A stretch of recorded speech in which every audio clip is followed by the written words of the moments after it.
Magandang gabi po sa bawat isa. Salamat sa Lord na tunay nga po na kahit anong sitwasyon ng ating mga buhay, ang Diyos ay Diyos pa rin na kabutihan, no? Diyos pa rin na hindi nagbabago. Amen. So, pag-usapan po natin today or tonight is rise up and walk, no? Experiencing God's power in our weakness. So, basahin ko po ang Acts chapter 3 verse 1 to 3. Para mas maganda, i-share ko na lang.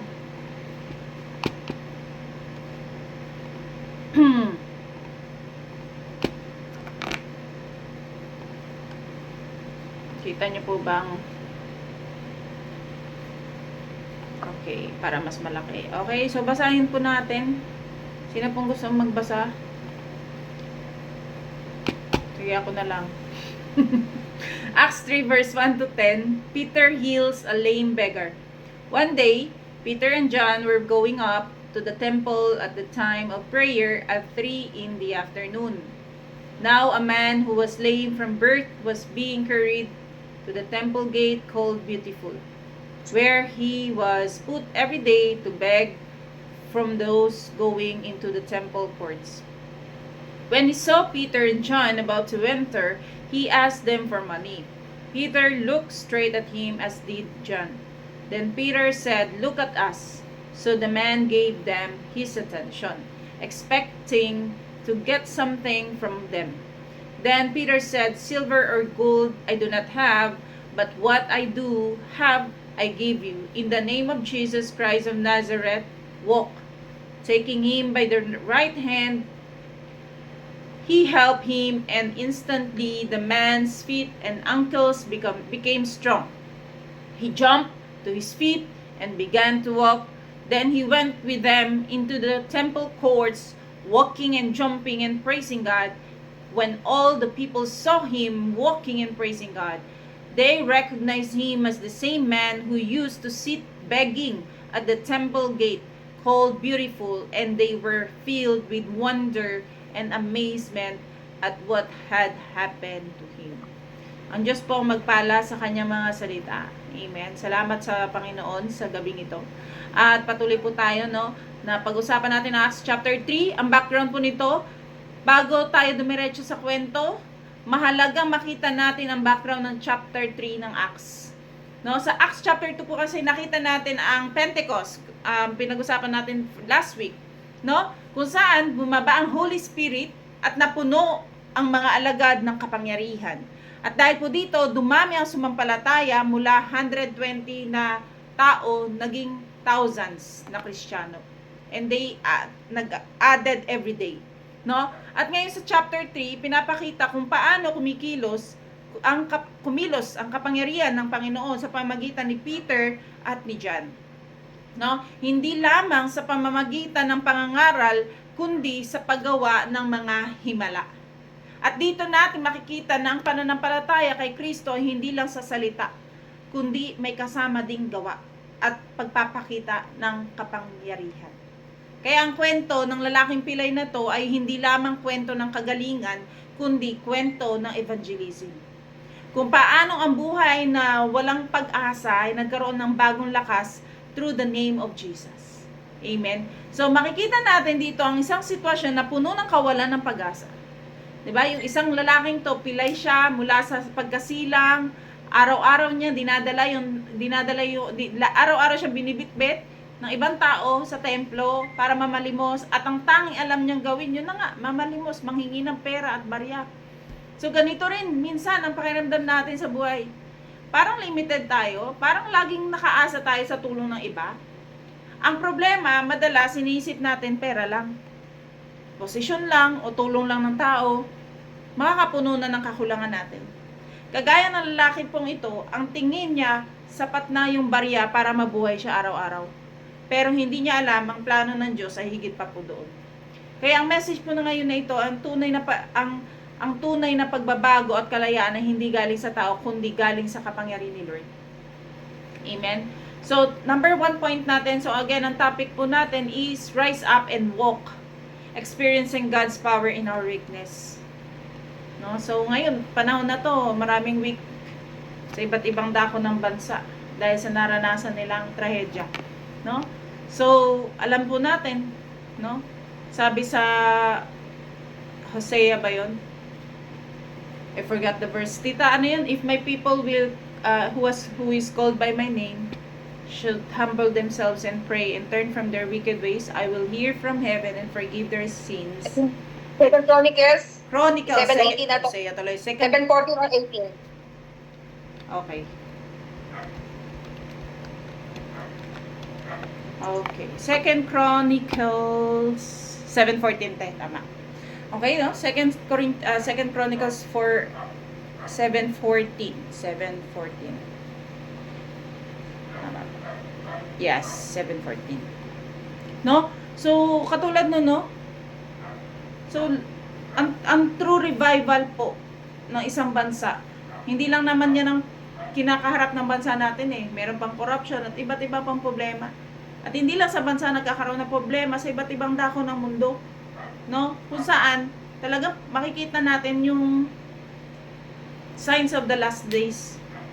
No? Kasi, andyan na yung mga iba't ibang bansa sa like Australia, United Kingdom, and other country na talagang pinapasok na nila yung digital na na yung pagpapatatak sa kamay tsaka sa noo nila, which is maraming tumatanggi pero pinipilit na talaga sila. So ito na, nakalapit na po natin at nandiyan na, simula pa lang January ngayong taon na to, grabe po ang mga nangyayari ngayong taon na to. Meron yung forest fire, meron pa yung ano pa ba nangyari ngayong taon na to? Earthquakes sa Damakmak, mga tsunami, no? Dami, no? So ngayon, pag-usapan natin, balik tayo sa kwento ng rise up and walk. So ito yung sinasabi na kailangan natin mag-rise up as a church, rise up as Christian nation, no? So ito, number 1, look beyond your needs.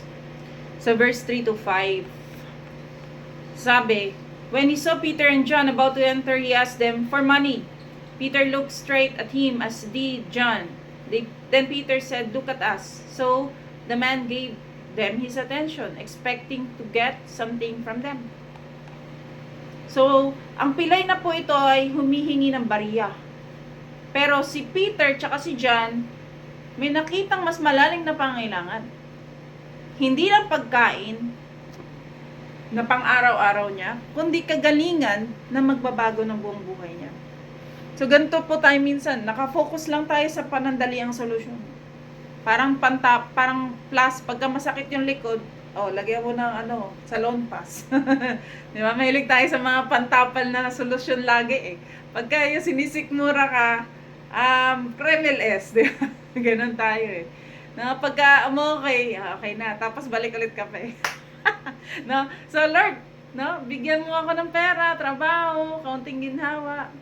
Pero ang sagot ni Lord minsan ay hindi lang relief, kundi restoration, no? Ang gusto po ng Panginoon, baguhin tayo mula sa loob hanggang labas natin, no? Sabi sa Ephesians 3 verse 20, now to Him who is able to do immeasurably more than all we ask or imagine.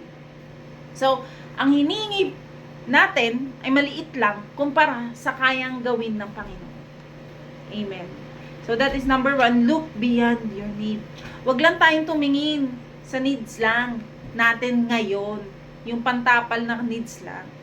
Diba? Dapat hingiin natin kung ano yung kayang ibigay ng Panginoon. Lord, alam ko, ito Lord yung hinihingi ko, Lord. Pero alam ko, Lord, may mas best kang ibibigay sa akin. No? May may plano ka mas mabuti kaysa sa plano ko. Amen? So, yun, no? Tingnan natin kung ano yung, hindi lang, look beyond your need. Wag lang yung needs mo. Kasi lahat ng needs natin, definitely, bakit ka may kalungkutan, definitely, bakit ka may needs financially, bakit ka may mga pinagdadaan sa buhay. Hindi lang yan talaga yung problema. Meron pang mas malalim na dahilan kung bakit mo nararanasan. No? So, ngayon, dahil malalim yan, no, lahat ng mga pinagdadaanan mo, kahit minsan mukha namang mababaw, no? may malalim na dahilan si Lord, no? Para i-restore po tayo.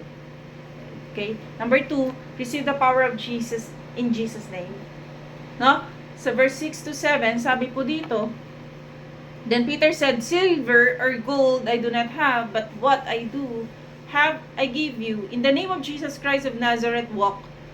Taking him by the right hand, and he helped him up. And instantly, the man's feet and ankles became strong. Amen. Grabe yung power. No? Grabe yung anointing ni Peter tsaka ni John. No? Kaya ito rin dati ko naging prayer, Lord.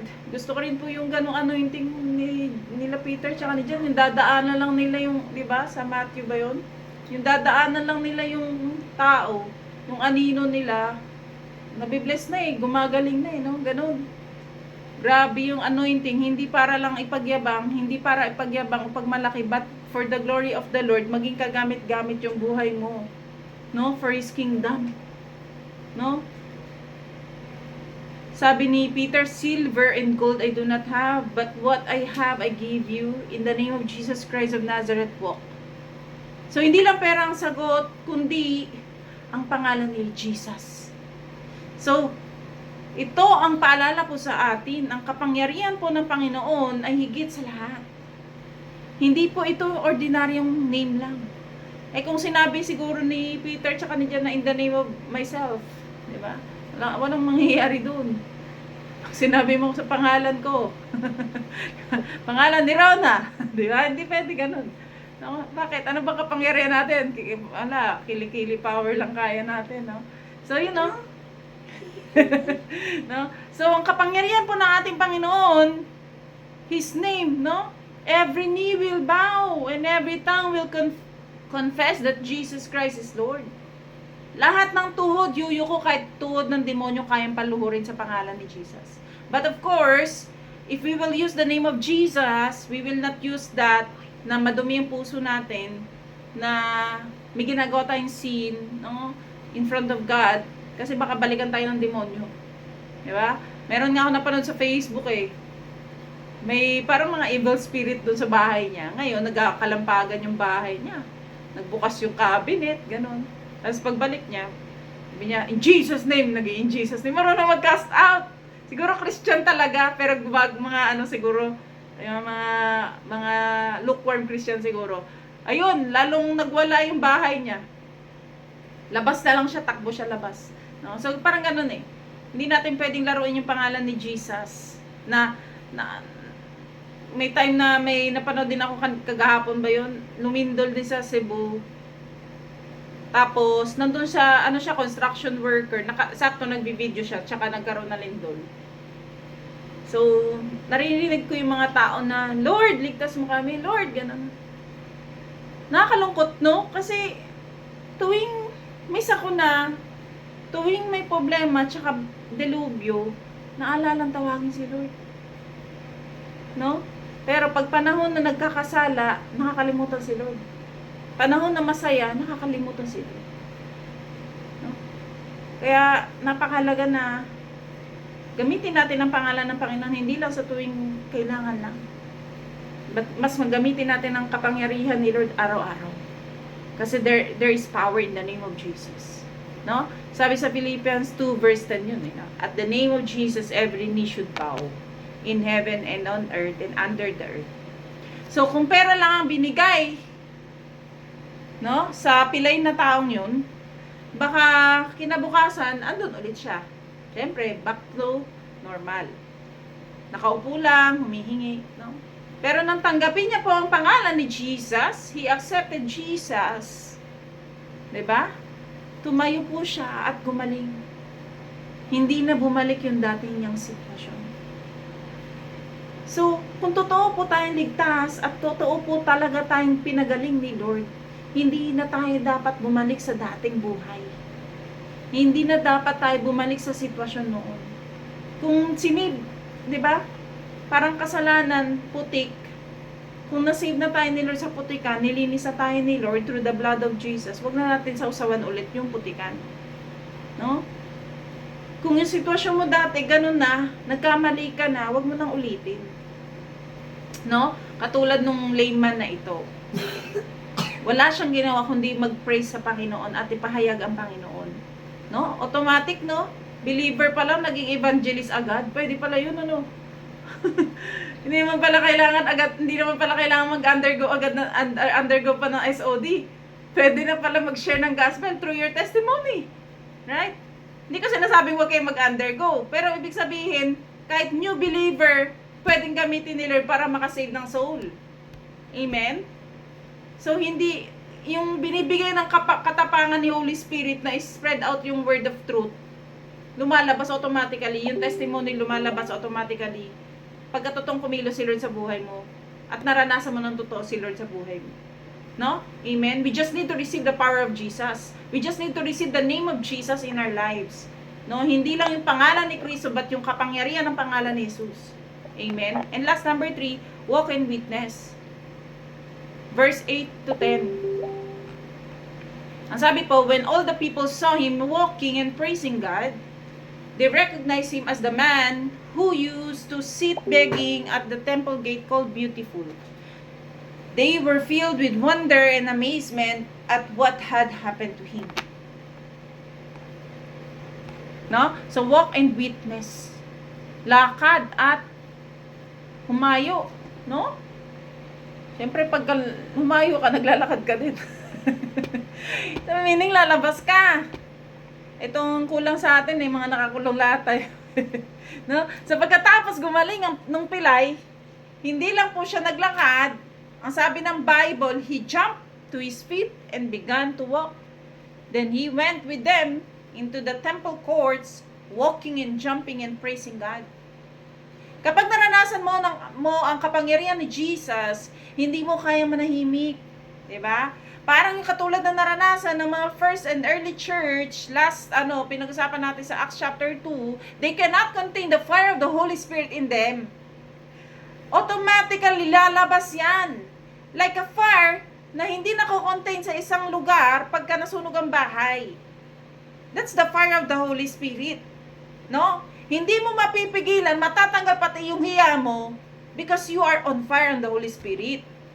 No? You will automatically witness.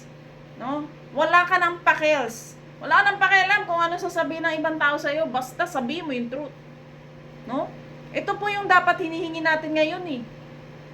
Kahit wag na tayo matakot na mag-share ng word of God, ng truth sa ibang tao. No? Ay, sandali kasi yung kaibigan ko, ganito yung paniniwala niya.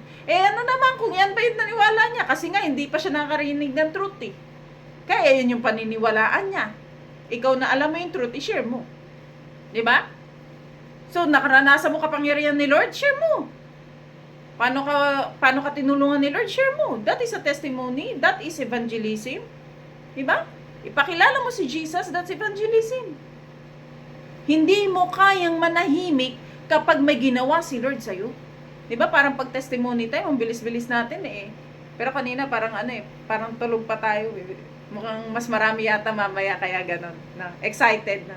Dapat excited. Hindi lang basta tayo nakalakad lang, kundi lumulukso at nagpupuri sa Diyos. Ang buhay na binago ni Kristo ay hindi kayang itago.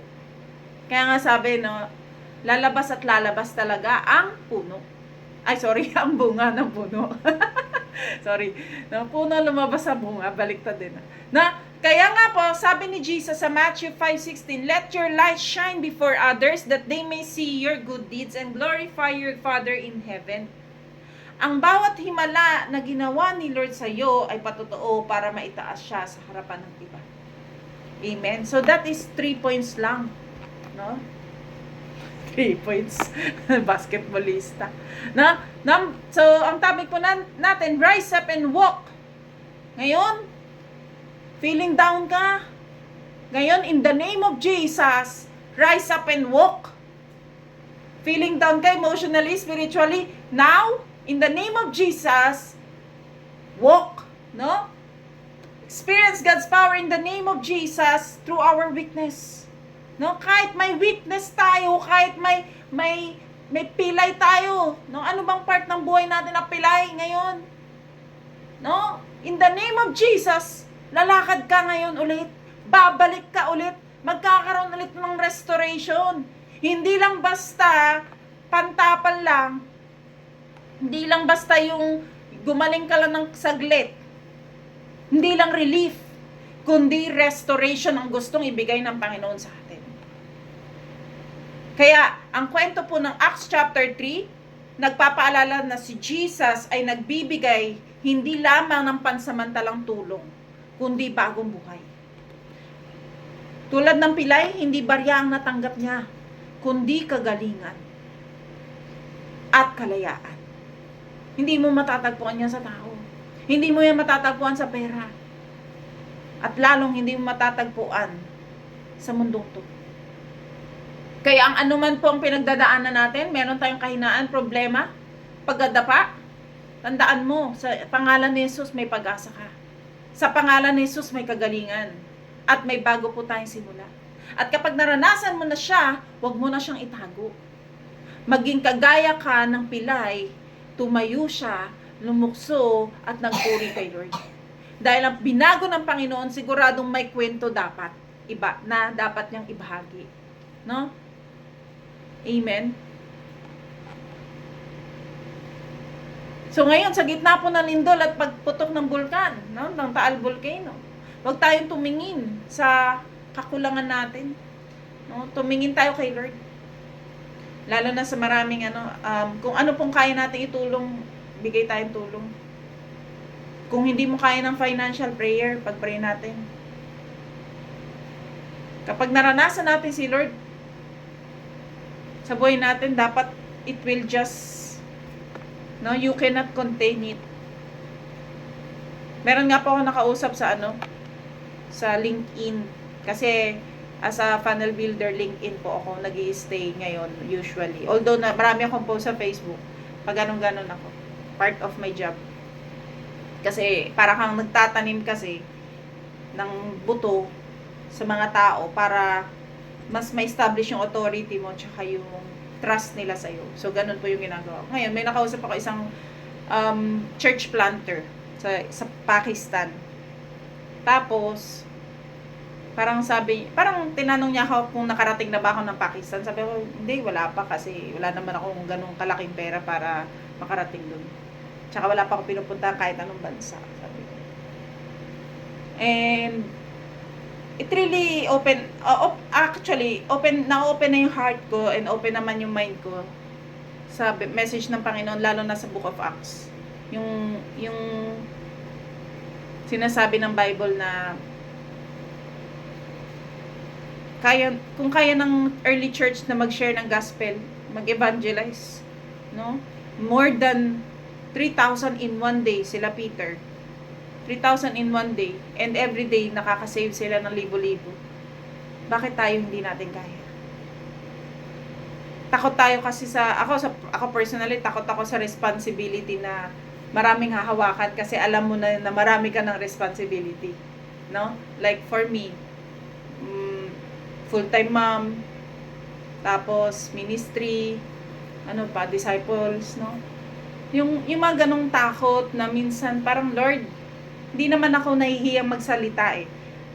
Ang mahalaga, ma-share mo magamit mo kung saan ka nilalagay ni Lord. So, ang ginagawa ko ngayon, through funnel building, as funnel designer, I used to share the word through that, no? Pinopost ko yung mga kumaga encouragement, pinopost ko doon sa LinkedIn, sa lahat ng socials. So, yun ang isa sa mga nakikita kong paraan to share the word and to encourage. Kasi ako, na-encourage ako pag nasa LinkedIn ako. Bakit? Kasi lahat ng pina-follow ko, kino-connectionan ko, mga pastors, ministers, mga ganun. So, ganun yung mga nakikita ko lagi. At hindi ko sila kilala personally, syempre. Hindi ko naman sila kilala talaga. So, nakaka-encourage, no? So, kung gusto natin ma-encourage, dapat yung pinakikinggan natin, binabasa natin, at kinakausap natin yung mga mananampalataya din, no? So, kasi pagka kinausap natin mga hindi mananampalataya, dapat tayo yung magsasalita sa kanila. Makikinig tayo para sa mga pinagdadaanan nila, pero dapat tayo po yung magsasalita ng truth. Kasi pag sila lang na sila, madidrain ka, no? So, dapat meron tayong strengthening of our faith sa tulong ng Panginoon. No? Amen? So, yun po, no? Sabi ng Bible, sa Acts chapter 3, no? Rise and walk. So, number 1, again, look beyond your needs. Number 2, receive the power of Jesus' name. Walk and witness. So, pagpalain po ni Lord ang kanyang mga salita na ating napakinggan. Anyone po na gusto mag-share and impact and testimony,